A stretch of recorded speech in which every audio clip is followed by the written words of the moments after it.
नमस्कार, मैं विजय कुमार पुनिया तिरंगा बिंदु चैनल से आपका हमारे चैनल में स्वागत है। और आप सबसे पहले तो हमारे चैनल को सब्सक्राइब करें, लाइक भी करें और फॉलो भी करें और इस वीडियो को शेयर भी ज़रूर करें।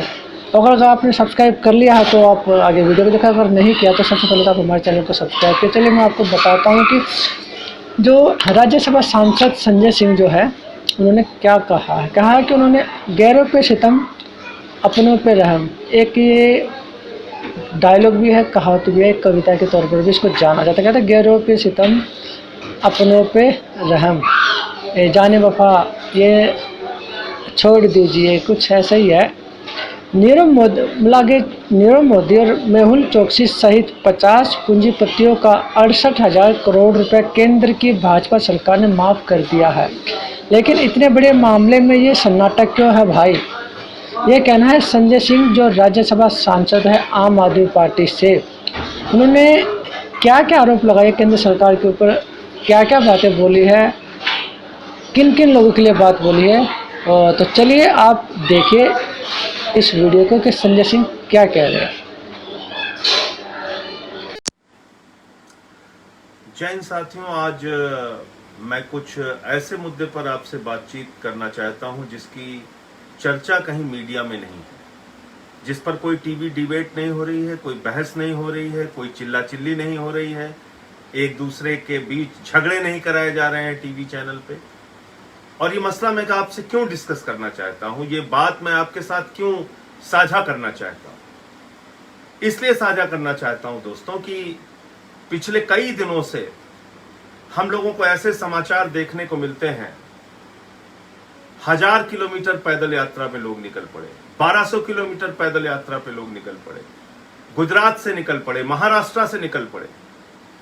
और कल एक खबर सामने आई जिसको आप देखेंगे तो हैरान हो जाएंगे और आपको तकलीफ भी होगी, पीड़ा भी होगी। नासिक से 14 मजदूर, जो मिक्सर का ट्रक होता है, उस ट्रक में जो मिक्सर लगा होता है उसके अंदर घुसकर बैठकर आप कल्पना कीजिए कि कितनी विषम परिस्थितियों में, कितनी पीड़ादायक तकलीफ वाली परिस्थितियों में वो लोग उस मिक्सर के अंदर घुसे होंगे। 14 मजदूर उस मिक्सर के अंदर घुस के नासिक से लखनऊ के लिए चल पड़े और फिर शायद उनको इंदौर में निकाला गया, इंदौर में वो बाहर आए।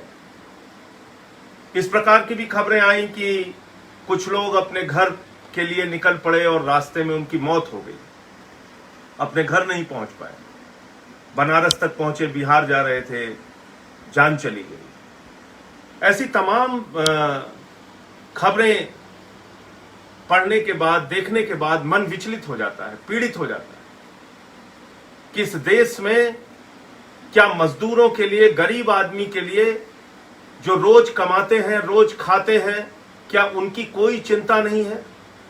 क्या उनके बारे में कोई कार्य योजना सरकार के पास नहीं है? कोई नीति सरकार के पास नहीं है? उनके लिए कोई पैकेज सरकार के पास नहीं है? हर दिन टीवी चैनल पे आप देखेंगे हिंदू मुसलमान की बहस, यानी टीवी वालों को यह भी पता चल जाता है कि अंडमान निकोबार में अगर दो लोग आपस में भिड़े तो उसमें हिंदू कौन था और मुसलमान कौन था और उसका क्या एंगल देना है, उसकी भी चर्चा शुरू हो जाती है। 3 तलाक पे महीनों बहस करती है टीवी मीडिया, मंदिर मस्जिद पे महीनों बहस करती है, सालों बहस करती है। लेकिन जब कोई जनता से जुड़ा हुआ मुद्दा आता है तो उस पर कोई बातचीत नहीं होती। आपको मैं बताना चाहता हूं पिछले दिनों क्या हुआ।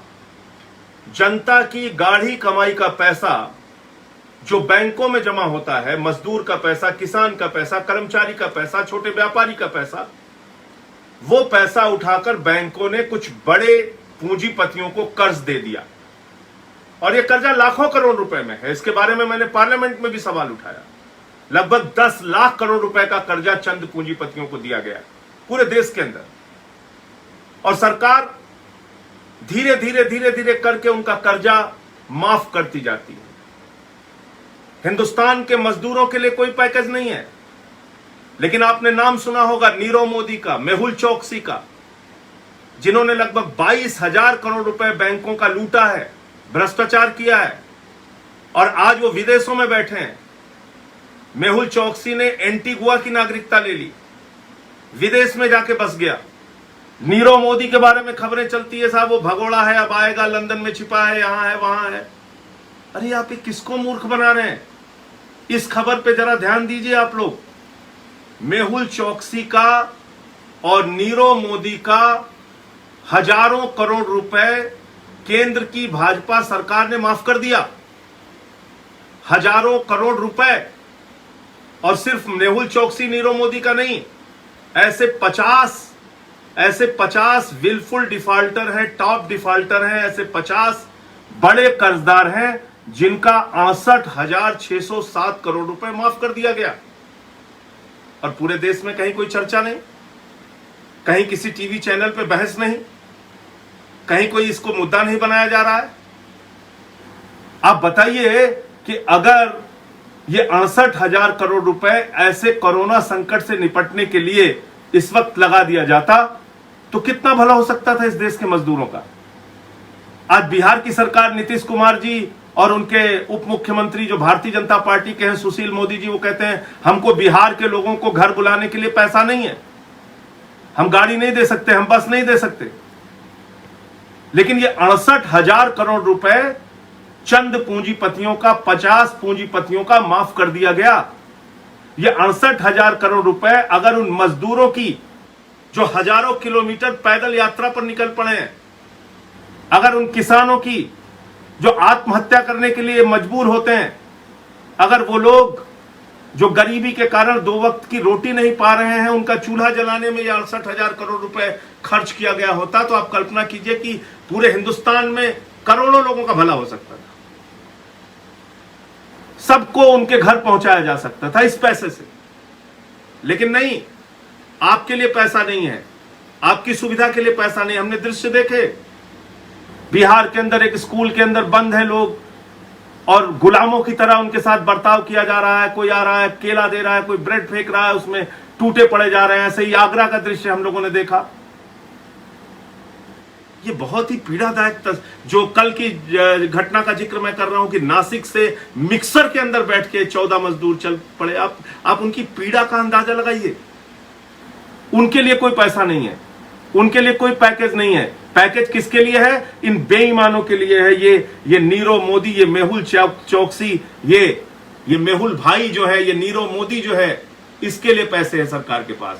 68,000 करोड़ रुपए भाजपा की केंद्र सरकार ने माफ कर दिया 50 पूंजीपतियों का। इनके लिए पैसा है सरकार के पास। हमसे आपसे टैक्स का पैसा लेते हैं, हमसे आपसे बैंकों में पैसा जमा कराते हैं, हम अपनी मर्जी से भी बैंकों में पैसा जमा करते हैं। वही पैसा उठा के इन बेईमानों को कर्ज में दे दिया जाता है और के नागरिकता ले लेते हैं। सरकार उनको ढूंढने का, पकड़ने का बहाना करती है और बाद में उन्हीं का कर्जा माफ कर देती है। और इस पे आपने किसी टीवी चैनल पे बहस देखा? कहीं आपने 2 लोगों को मुर्गा लड़ाओ योजना के तहत आपस में लड़ते हुए देखा? कोई चर्चा, कोई बहस आपने देखी? किसी ने सवाल पूछा इस केंद्र की सरकार से, भाजपा की सरकार से कि भाई ये बताओ कि ये 68,000 करोड़ रुपए तुमने गरीबों के लिए क्यों नहीं लगाया? आज क्या कर रहे हैं? देश में चर्चा किस बात की हो रही है? कौन सा सब्जी वाला मुसलमान है उसके साथ मारपीट करनी है, कौन सा ठेले वाला मुसलमान है, कौन सा किराने वाला मुसलमान है, उसके खिलाफ नफरत फैलाओ। पालघर के मुद्दे को हिंदू मुसलमान में तब्दील करो। कहीं जमात के लोग नहीं भी पहुंचे हैं तो ये बताओ कि ये जमाती हैं। आपने देखा होगा पिछले दिनों कुशीनगर में, फरीदाबाद में, अरुणाचल प्रदेश में टीवी मीडिया ने चला दिया। इतने पॉजिटिव जमाती पकड़े गए, बाद में पता चला वहां की पुलिस ने खंडन किया, भाई यहां ऐसा कोई आया ही नहीं। इतनी नफरत, इतनी घृणा, समाज को बांटने की इतनी कोशिशें हिंदुस्तान में चल रही हैं। भाजपा का विधायक खुलेआम एक सब्जी वाले को गाली देता है इसलिए कि वो मुसलमान है और कहता है कि बस इधर दिखाई मत पड़ना। चरखारी या कहां का विधायक भारतीय जनता पार्टी का, बुंदेलखंड के इलाके का, ये आप कर रहे हैं। और पूरे देश को हिंदू मुसलमान में बांट के, नफरत में लड़ा के, आपस में एक दूसरे के बीच दूरियां पैदा करके आप कर क्या रहे हैं? आप चंद पूंजीपतियों का कर्जा माफ कर रहे हैं। कोरोना संकट से निपटने के लिए ये 68,000 करोड़ आपने नहीं लगाए। आपको चिंता है मेहुल चौकसी की, आपको चिंता है नीरव मोदी की, आपको चिंता है उन 50 पूंजीपतियों की जिन्होंने बैंकों को लूटा है, गरीब आदमी के, आम आदमी के पैसे को लूटा है। आपको उस मजदूर की चिंता नहीं है। उसके लिए आप कहते हैं हमारे पास पैसा नहीं है, हम उनको बसों से, ट्रेनों से अपने घर नहीं बुला सकते। अरे भाई, महीनों से फंसे हैं लोग। कोई आया था एम्स में इलाज कराने, कोई यहां पे पढ़ाई कर रहा है, कोई अपनी बेटी के घर आया था, कोई अपने भाई के घर आया था। लोग फंसे हुए हैं, अपने घर जाना चाहते हैं, परेशान है, परिवार से मिलना चाहते हैं, उनके लिए कोई इंतजाम नहीं। तो मैं आप लोगों से हाथ जोड़कर निवेदन करना चाहूंगा, विनती करना चाहूंगा, इस मीडिया के इस रवैये को पहचानिए और उनसे उम्मीद मत कीजिए कि वो कोई चर्चा करेंगे। अपने अपने स्तर पे सोशल मीडिया पर वीडियो बनाकर ये मामला आप लोग प्रचारित कीजिए, व्हाट्सएप पे, फेसबुक पे, ट्विटर पे, और इसको गांव-गांव तक पहुंचाइए कि 68,000 करोड़ रुपए 50 पूंजीपतियों का माफ कर दिया गया है, जिसमें नीरव मोदी भी शामिल है, जिसमें मेहुल चौकसी भी शामिल है, उसका भी हजारों करोड़ माफ कर दिया गया है, और गरीबों को मरने के लिए छोड़ दिया गया है, गरीबों को भूख से पीड़ा झेलने के लिए छोड़ दिया गया है, गरीबों को हजारों किलोमीटर पैदल चलने के लिए लावारिस छोड़ दिया गया है। इस मुद्दे को पहुंचाइए लोगों तक, सवाल पूछिए। सवाल आपको पूछना होगा अपने अपने स्तर पे, अपनी ताकत पे। आपके फेसबुक पे 100 लोग जुड़े हैं, आपके व्हाट्सएप पे 200 लोग जुड़े हैं, उन तक पहुंचाइए ये बात कि आखिर क्यों ये 68,000 करोड़ रुपए आपका पैसा, किसी और का पैसा नहीं, आपने जो जमा किया था बैंकों में वो पैसा उठा के इन पूंजीपतियों को दिया गया और फिर इनका कर्जा माफ कर दिया गया। आखिर क्यों? क्या लगता है नीरव मोदी इनका? कौन सी रिश्तेदारी है मेहुल चौकसी से इन लोगों की? ये सवाल आपको पूछना होगा। इनकलाब जिंदाबाद। जय हिंद।